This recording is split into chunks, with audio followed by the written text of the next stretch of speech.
Evening, people. Back again for another stream. So, I've only just recently just got over that result from yesterday. Unacceptable performance, unacceptable result. And as I said, Ruben Amorim, for me, I'm done with Ruben Amorim. So I think it's come to a point now, even if United do win Europa League, which again I know is going to be good for the club in terms of the money coming in. But for me, I've seen enough of Ruben Amorim, and as I said, he needs to be moved on, man. I don't want to see him at the start of the season, And again, if he is there at the start of the season, I think you'd have to say that Ineos, again, that would be another strike against them because, again, Amorim has not had his players that people keep talking about, but what he's doing with the current players, the current squad he has. And again, let's not forget the players that he's actually let go as well in terms of going on loan. I think he has to be under the scrutiny for sure, man. So, as I said, I think next season, man, I want to see a different manager in the stand, man. I don't want to see in the dugout, should I say? I don't want to see Amorim no more. But what I'm going to talk about, guys, only meant to be a quick stream anyway. So, just want to talk about the problems from yesterday's game because Amorim, for me, has made massive issues with his team selection throughout the season, and yesterday was no different. Obviously, United got the Europa League game on Thursday, which they need to somehow navigate their way through. And I mean, Joshua Zirkzee being out injured now, no Ahmad. I personally feel that, United are gonna make hard work of it trying to get through this tie. And I think I would go as far as saying, Lyon, for me, might be the slight favourites. I think the Joshua Zirkzee injury is crucial. And as I said, I do think that because you can see what the front line is going to be. It's going to be Højlund, Garnacho, and I think Bruno will play in the midfield, but I think he might play Mason Mount. So I think you might see a Mason Mount, Garnacho, and a Højlund front three. And for me, that is nowhere near good enough, even to trouble the likes of a Leon. Big up Mikola Jacob, big up Nove23, and big up Artistic Gamer. Yeah, big up yourselves. Yeah, big up Mikola, man. Appreciate that. So yeah, as I said, guys, we're going to go through some of the problems. So, for me, Amorim did have to change a couple of players, but the issue that I have is that with Amorim is some of the players that came in, and again the positions, because his player profiling for me is arguably his biggest weakness, in terms of knowing when to play certain players. And guys, big up yourselves, man. If you like the channel, make sure you smash that like button and subscribe to my channel, as I said, and put your comments in, guys. So first problem for me, I want to talk about Noussair Mazraoui. Massive fan of Mazraoui. I think he's probably been the one signing that you would say has definitely been a hit. But I did say before the game, out of all the defenders, obviously Matthias de Ligt is out injured and won't be back for Thursday's game. It's looking that way. And I think out of all defenders that was available, the one defender that I think should have been rested was Mazraoui, because United are going to need Mazraoui. They're going to need his energy. They're going to need his defensive nous as well in a crucial game of the season. And I'm just worried now that guys. I will get back to your messages. Just want to get through what I've got to say first. I think him not resting Mazraoui could be a problem in the second leg, because I think Mazraoui would have probably lost a bit of confidence in terms of, there was one of the goals where he got skipped past.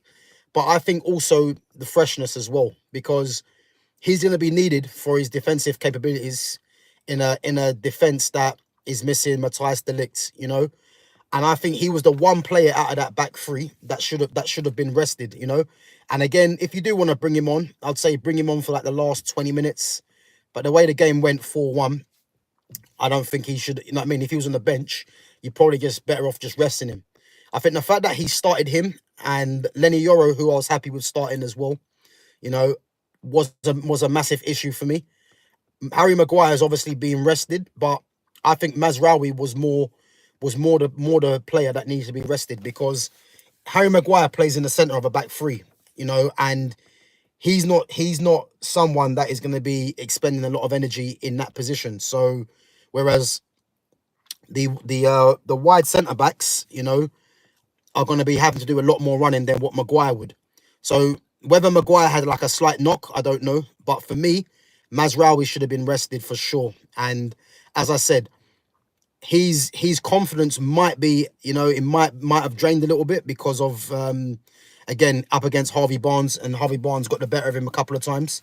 But there was one point in the game where Mazraoui got done and then done well to get back at Harvey Barnes and concede a corner. Yeah, big up Mikola Jacobs. So just gonna go through some of your messages, guys, just quickly. So Mikola says Messi or Ronaldo. Easy one for me. Lionel Messi. Easy. But big up yourself. So yeah, as I said, I think Lenny Yoro for me, I was happy with him playing. Obviously, Lenny Yoro's been in good form as well, so there was no issue there. And I think the back three should have been, because for me, if Luke Shaw is fit enough to be on the bench, you know, obviously he's on 200 grand a week. I would have at least started him in the game and given him 45 minutes, you know. So playing Luke Shaw left side centre back, Lenny Yoro right side centre back, and then if you wanted to play a Lindelof or a Maguire, you know, I think that would have been ideal, because I think Mazraoui definitely should have been rested and Maguire should have played. Or if you do want to play Lindelof, you know, I can see that. But and getting on to Lindelof, you know, I think this is another massive issue that Ruben Amorim did. Now, you're playing up against a physical team in Newcastle, you know, physicality in their midfield. You know, you got Joel Linton, again, who's a box crusher. You know, you've got Alexander Isak as well, who's not very physical, but he's strong. He's very quick as well.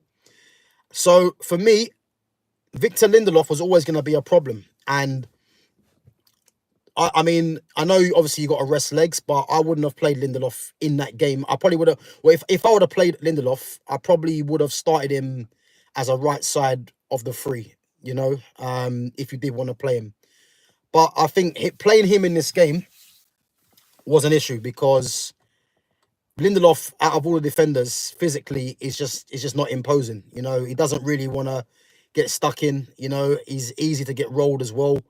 And I think that, as you can see from one of the goals, you know, any proper defender just comes in and cleans out Harvey Barnes. But Lindelof just seemed too happy to run side by side and not put a tackle in, you know. And again, there's no point getting onto Lindelof, because Lindelof for me, he's going to be gone at the end of the season anyway. So, but I think the back three should have been Luke Shaw left side centre back, Lenny Yoro, and then pick between Lindelof and Harry Maguire. And then 45 minutes, you know, you can take off Luke Shaw if you want to ease him back into the game, ease him back into the squad. And then that's when you can start mixing the defence up in terms of, you know, if you want to play Lenny Yoro that side and then Lindelof. But the fact that he played Mazraoui again and again, Mazraoui's legs for me, you know, his energy, that could be telling in the second leg, which is a crucial game, which is, I think, is a massive problem. Big up Mikola says, who is the best player who plays for Coventry City? So for me, I would say Haji Wright. I think Haji Wright is probably their most dangerous player. Let me know what you think. You got Ellis Sims as well. I think Haji Wright for sure, man. I think he's their most crucial player. But big up Mikola anyway. I'm guessing you're a Coventry City supporter. There's a name called Noel Whelan spring to mind. Steve Grizovic, Noel Whelan. Who else they had? Was it Mike Flynn? His name was? I can't remember. But yeah, big up yourself. Obviously, Bayern, they played in goal. Sakamoto. I'm not sure who Sakamoto is. I've never heard of him. But big up yourself, Mikola. Anyway, I would say Haji right though for sure. But if you think it's Sakamoto, then I'll have to take your word for it because I'm guessing you watch more of them. But by Altai by in there in goal. You know, obviously there was calls for Onana to get dropped, and rightfully so. I think by in there made a couple of good saves, but I think ultimately the mistake is going to be a black mark against him, and I think it's safe to say that Onana will be back in goal for the second leg. You know, but I think it's safe to say as well that Man United just have two goalkeepers really that you can't really rely on, and that's a massive problem in itself. You know, even though I do think that Bayinda did do a couple of things well. You know, his coming for crosses was better than Onana has been. You know, he did make a good save from Alexander Isak, which I think, to be fair, was a more simple save. But the pass that he made, which got intercepted by Joe Linton for Bruno Guimaraes' goal, again, I think he has to look at himself, and that will be something which might go against him in the second leg if he plays or not. You know. But then going into midfield, and again, I've just mentioned, you've got Joe Linton, physical. Bruno Guimaraes, physical, and obviously can play as well. Same with Sandro Tonali. You know, you'd arguably say that midfield for Newcastle is arguably the most balanced in terms of physicality in their midfield. So this manager and his bright ideas, you know, and again, you know, legs do need to be rested. I understand that for the crucial second leg. But this is where I have the problem, because you've got a physical midfield there, and you play, and he decides to play Manuel Ugarte and Christian Eriksen. Now, Manuel Ugarte cannot keep the ball, and when he gets pressed, more than likely, 9 times out of 10, he's going to give the ball away. Yeah? Although he does get stuck in, I hear that, but for me, if you're going to play Ugarte, you need to have someone that is probably a bit more physical alongside him that can actually play, you know? I mean, even though I'm sick and tired of seeing Bruno Fernandes, I think playing Bruno Fernandes in there with Ugarte would have worked better, because Bruno does get around the pitch. And obviously, in terms of on the ball, he's a lot better than Ugarte, you know? But to play Christian Eriksen there, who we know isn't that mobile, you know, hasn't really been playing as much. Again, you have to question Amorim, what the hell is he doing? Because Christian Eriksen is not even a central midfield player anyway. Christian Eriksen is a number 10 by trade, yeah? And this is what I mean about Amorim. His player profiling is a massive concern, because although the combination he played was wrong, Christian Eriksen, you keep playing him there. Why? You know, that position there, you need to be mobile, which Christian Eriksen isn't. So just play him further forward where he can use his ability to create in the half spaces. But to play him as a central midfielder next to Ugarte, that combination was never going to work. And again, it's like this manager, he either is stubborn or just doesn't understand the mistakes that he's making. So for me, yeah, I don't really get it. I don't really get it at all. And moving forward, you know, you've got Bruno Fernandes. You know, obviously people that have been watching my channel for a while now, you will know I'm not a massive fan of Bruno Fernandes. I think he's the biggest false image in terms of being overrated I've ever seen. You know, he has a stinking attitude as well. And for me, Bruno Fernandes in this system is not a 10. He's not. I'd argue is he even a 10 in a 4-2-3-1. He's actually a central midfield player, box to box central midfield player. The problem you have with playing Bruno in the 10 is that Bruno Fernandes is ill-disciplined. So you're playing him as a left 10, as a right 10, and then what happens? Bruno, and again, I think this is instruction from the manager. And again, the manager has to have another mark against his name, because you've got Bruno Fernandes that does whatever he wants in this team, you know? So him playing him in the left 10 makes no sense, because you need left 10s or right 10s to hold their position and get in between the lines. This guy wants to drop back into defense, into midfield, and try and do everyone's job but his own. And the fact that this manager continues to keep playing Bruno as a left 10, again, just shows that he doesn't know what he's doing, this manager, because Bruno can't play in the left 10. You need to have special qualities as a 10 in this system. You need to be good on the ball for a start. You need to have good awareness. You need to be good in tight spaces, and you even need to be a mad creator or a ball or a ball progressor, a ball carrier, sorry. Which Bruno Fernandes, he can't run with the ball. He isn't good in tight spaces. He's good when the game's facing him, but the fact that this manager seems to think that this player has to play every game, and then when you do play him, you play him in the wrong position. Again, this falls on the manager, because it's just poor management for me. And you've got Christian Eriksen and Bruno both playing in the same team. Common sense will tell you, just play Eriksen where you're going to play Bruno, because at least Eriksen can get into the half spaces and create, and at least with Bruno, he does have the physicality over Christian Eriksen in the midfield, but he plays them the wrong way round. And again, it's just poor, man. It's poor from Ruben Amorim, and you have to think to yourself, what is he actually playing at by doing this? Again, wing backs, he started Harry Amas, obviously, for his debut, who I think was actually quite decent on the ball. I think defensively, he can be got at, but on the ball, I thought he done okay. But again, why would you play Harry Amas away at St James's Park? You know what I mean? If you're going to play him, Harry Hamas, at least give him a home game so he can have the crowd behind him. But you play him in a tough away game where the team is not on great form. The team are struggling because they need to get points on the board. They got a second leg coming up. And you decide to start him as a left wing back against Newcastle, And again, it's nothing on Amas, because Amas did actually play well in terms of when he had the ball, he used it very well. But to play Harry Amas away to Newcastle at St James's Park, again, is concerning, And the manager has to be questioned for these things, And it's mad. Obviously, Dallow's always going to play. Him and Bruno play every game, and I'm not going to go too much on Dallow because it's pointless. Obviously, the options that United have in them wing back roles, you've only got Dallow, Dorgu, and what's his name? Dallow and Dorgu, or he might play Mazraoui there, which Mazraoui clearly plays better as a right side centre back or a left side centre back. And that brings me on to Patrick Dorgu.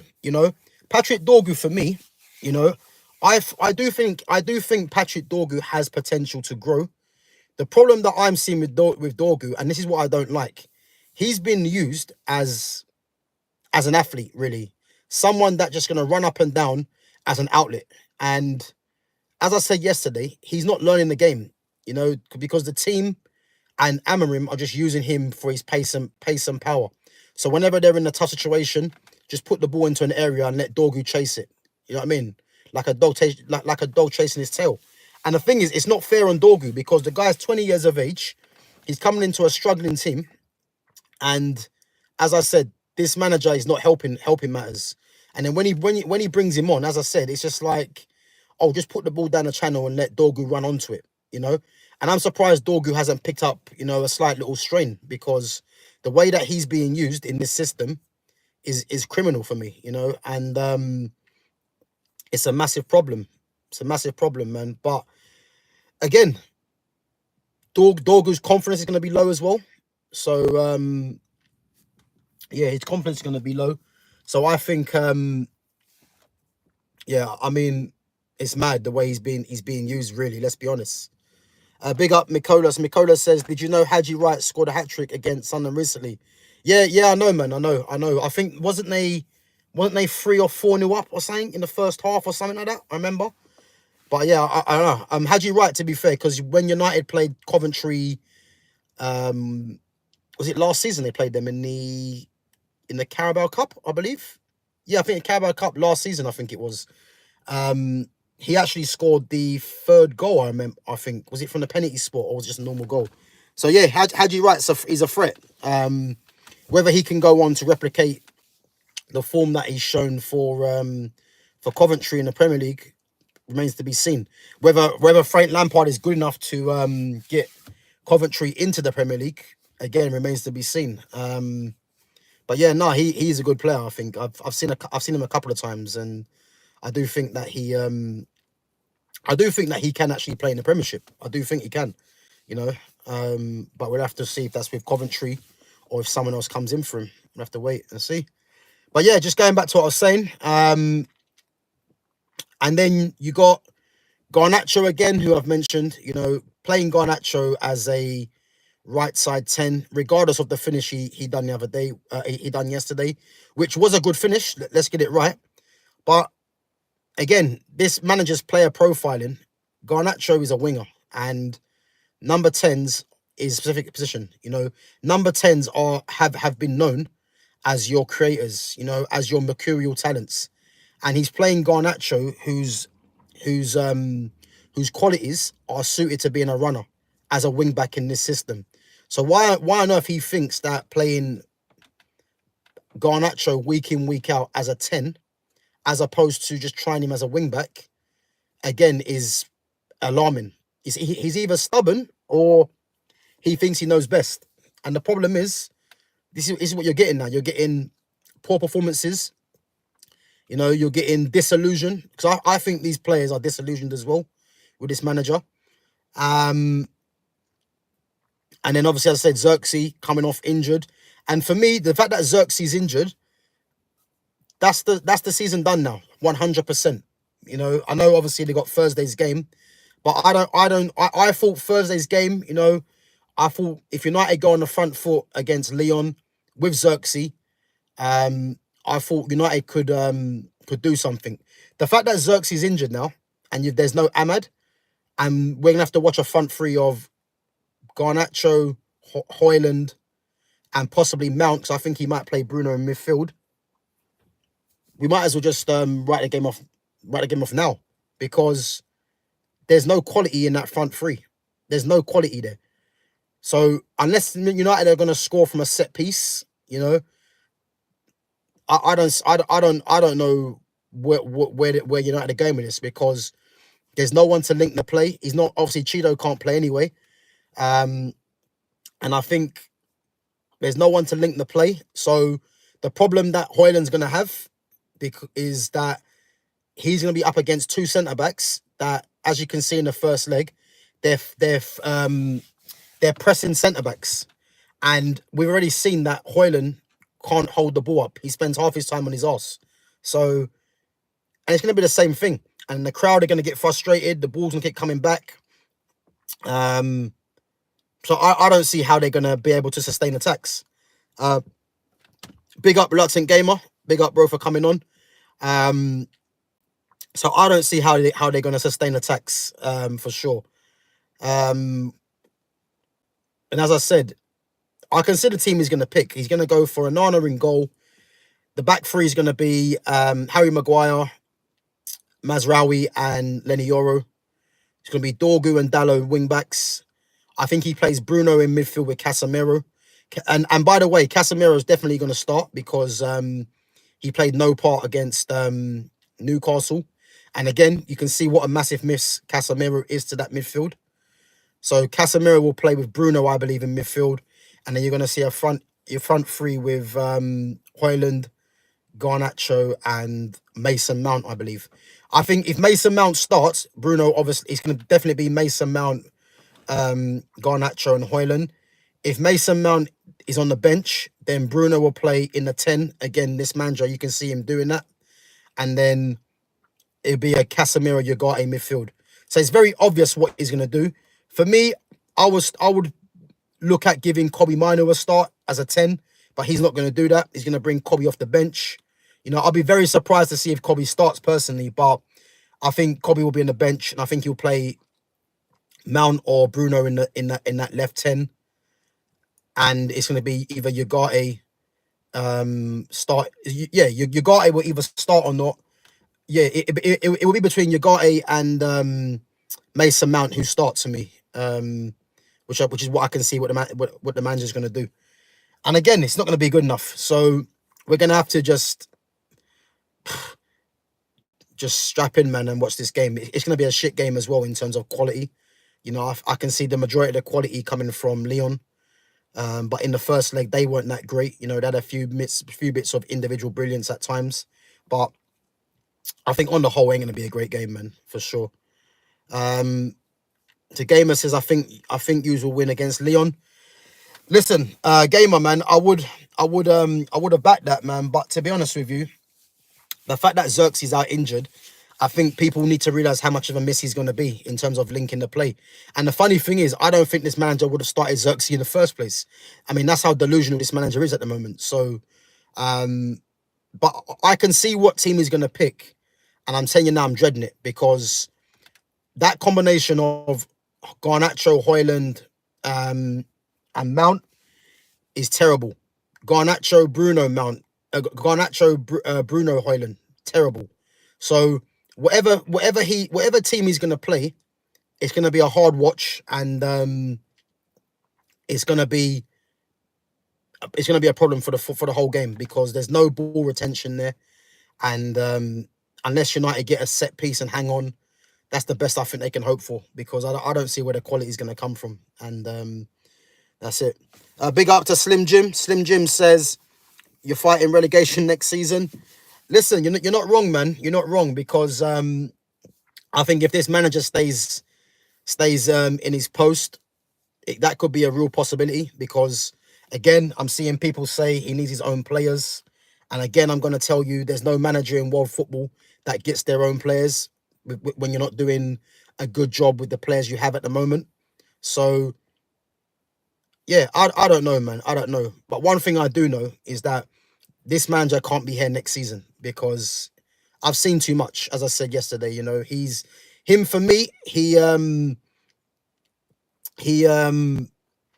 he's another version of Eric Ten Hag. That's all he is. He's a Portuguese Ten Hag. Like that's the best way to describe him. You know, but we'll have to wait and see, man. I think, as I said yesterday, if he manages to win the Europa, which I don't see it now, especially if they was to get through this tie with what they've got available to them in the attacking sense, then I can see Ineos giving him the start of the season. But if he doesn't win this Europa League and United, because there is a possibility that United will finish just outside the bottom three, because I think the bottom three will stay how it is, but there's a possibility that United stay one place above that relegation place. And to be honest with you, that ain't good enough. And he needs to be sacked come the end of the season for that, because it's unacceptable to have a manager in charge of Man United, regardless of the resources, regardless of the playing squad not being yours.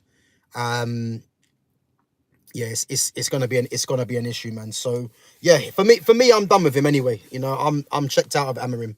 He's doing too many things that I just don't like. And the first thing I was looking at Amorim sideways was his team selection. The fact that he plays Bruno, Garnacho, Hoyland, that's what told me that he's the wrong manager, because he's doing the same thing that Ten Hag was doing, and I couldn't stand Ten Hag at the end. So that's why for me, and nothing's changed. That's why for me, he has to go for sure. But big up. So Gamer says there's a few good games coming up. Newcastle playing their game in hand. Yeah. Newcastle got Crystal Palace on Wednesday, same night as the Champions League, funny enough. Real Madrid and Arsenal. And if Newcastle win that, then they go into the top three. And you'd have to think that Newcastle from then on will be confident of making that Champions League place, the Champions League places. So yeah, I think there's some good games coming up.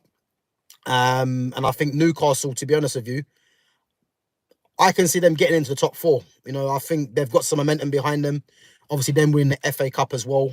FA Cup. The Carabao Cup has given them a lot of confidence as well. And as I said, I can see them hanging on to one of the Champions League places. Now that is 5. And I think in the summer, you know, you could see Newcastle, you know, rebuilding and making some strong signings. But yeah, I think they're in a good situation at the moment, I would say. So Slim Jim says, I'm a Liverpool fan. I miss our banter. Listen, you guys are in a much different place to us. You know, I think that the fact that Arne Slot's come in, you know, and again, people will say, you know, he's had players there that are winners or, you know, ready-made team. You still got to do the job, you know, and the fact that he's coming to a team in his first full season and he's got them performing the way they have at the start of the season, full credit to Arne Slotman, you know. And as I said, he's had to do it really without any signings. And, you know, obviously Trent's gone. They've managed to sign Salah and Van Dijk to a new contract. You know, so they've got the experience of both of them. Both of them have won stuff as well. You know, and then they can rebuild in terms of having players come in that's going to eventually replace them. You know, which is smart business. And yeah, I do think that next season, I think Liverpool will be up there because I think they will spend, but I think they need to spend on the right players. I think Darwin Núñez for them is a question mark. I think he needs to be moved on. Will they go and get a striker when there's not really strikers out there? So yeah, it's going to be interesting to see, man. But I do think definitely that they will buy a couple of players, and the fact that they've tied down Salah and Van Dijk to contracts, they're positions that they haven't really got to go and enforce unless they're going to buy some young players or buy players that can eventually take over from them. So yeah, they're in a good situation. Did you see the 94th minute winner by Patterson against Portsmouth? No, I didn't see that, to be fair. I don't really watch the Championship too tough, you know. But Mikola Jacobs says, will Harry Kane win a trophy? Well, he's got a good chance to win one. To win one today. To win one this season with Bayern Munich in the Bundesliga. I don't think Bayern win Champions League. I think Inter will beat them in the second leg, and obviously they've got a few injuries as well. And for me, I was saying that they had Dortmund on the weekend, which they drew 2-2, but Bayer Leverkusen didn't capitalise. So again, Bayern are still in the driving seat, and I believe that, you know, 6 points. I think they're ahead still, which again you're relying on Bayern to lose 2 games, and I think that, you know, barring a catastrophe from them, I think Harry Kane might pick up his first meaningful trophy. So yeah, we'll have to wait and see. But I do think that there's gonna be a lot of twists and turns come the end of the season in the Bundesliga, you know, in the Champions League, in the Premier League as well. And yeah, we'll have to wait and see. But guys, big up for coming on. Only a quick stream anyway. I had to just vent my frustrations about this club that, you know, was once a great club, and to find them in the bottom half comfortably in 14th position. And again, the teams that are below United, you know, it's 3 points, you know, and United have got to play Wolves next league game and West Ham. And if both teams happen to beat United, they're ahead, you know, or they might be joint on goal difference. And United have still got to play Brentford away, Bournemouth away, Chelsea, Aston Villa. So, you know what I mean? It's going to be a roller coaster to the end of the season. So we're going to have to just strap in and just wait and see what happens. But as I said, all roads leads to Thursday, because it's probably the biggest game of the season. If they don't get through, then I'm sorry, Amorim has to go. But yeah, big up yourselves for coming on. Just read one last comment. So no good games tonight. The football starts tomorrow. You got Bournemouth and Fulham tonight. You know, I think if Fulham win that game, Fulham are 4 points off of the top 5. You know, which is mad. So and obviously Bournemouth have been in poor form, especially at home. So I think they're kicking off at 8 o'clock. Or they might have actually started now. Funny enough. But yeah, guys, big up yourselves for coming on. As I said, if you haven't smashed that like button, make sure you do. Obviously, it helps the channel to reach more people. And again, if you haven't subscribed to my channel, make sure you do. Check out my content. Check out my playlist as well. I've got a few stuff on my playlist, you know, whether it's about Man United, whether it's me, five-a-side football, you know, whether it's just little funny things like interviews and stuff like that. So yeah, give that a check out. And big up yourselves for coming on. So big up Slim Jim, big up Mikola Jacob, and big up Gamer each and every time as well. And guys, I'm going to probably catch you guys tomorrow. I want to see if there's any news breaking. You know, obviously, Joshua Zirkzee looks like he's out for 4 weeks from what I've heard today. Hopefully he might.